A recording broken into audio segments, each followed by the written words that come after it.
أعوذ بالله من الشيطان الرجيم.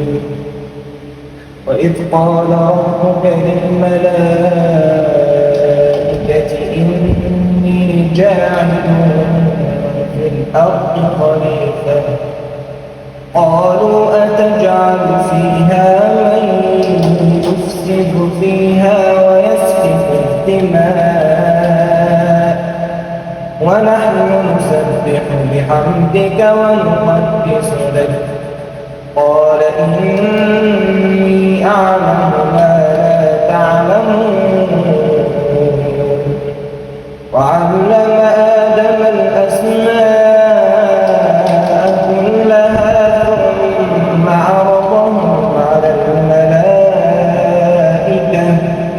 فقال أنبئوني بأسماء هؤلاء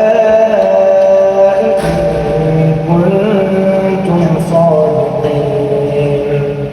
قالوا سبحانك لا علم لنا إلا ما علمتنا إنك أنت العليم الحكيم.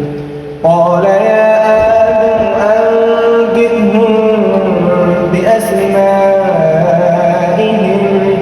فلما